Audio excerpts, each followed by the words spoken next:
இந்த செடி வந்து மா இஞ்சி ஒரு செடி வாங்கி வச்சேன் பார்த்துக்கோங்க. பாருங்களேன், ஒரு செடி வாங்கி வச்சேன், ஒரு 10 மாதத்துக்கு மேலே ஆகுது. எத்தனை வரிசையாக ஒரு 10-12 தூர் வச்சு வந்திருக்கு. இப்போ செடி பூரா காஞ்சிருச்சு. சரி, இப்போ இதில் வந்து எவ்வளோக்கு மா இஞ்சி இருக்குன்னு நம்ம பார்ப்போமா? எனக்கு ரொம்ப ஆர்வமாக இருக்குது, எப்படா இந்த செடி விளைஞ்சதுக்கப்புறம் நம்ம மா இஞ்சியை பார்ப்போம்னு. எல்லாரும் சொன்னாங்க இது எல்லாம் காஞ்சிருச்சு, அதனால் கீழே கிழங்கு இருக்குன்னு சொன்னாங்க. சரி, நானும் ட்ரை பண்ணுறேன், கிழங்கு பார்ப்போம்.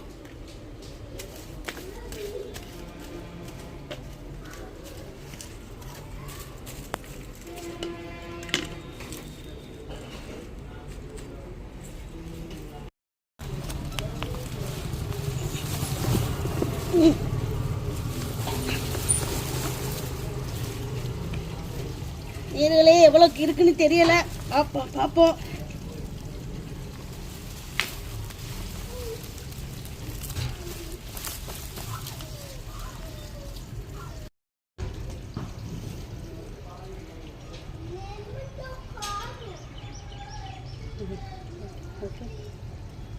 பாருங்க, இதில் கிழங்கு இல்லையே.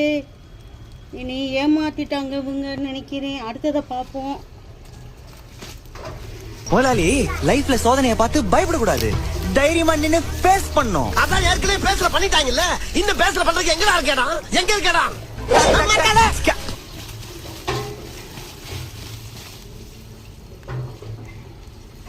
என்ன நேர்களே, இங்க பாருங்களேன், நீங்களே பாருங்க எத்தனை செடி வந்திருக்கு. ஆனால் பாருங்க எவ்வளோ வேர் விட்டுருக்கு, ஒரு கிழங்கு கூட இல்லை.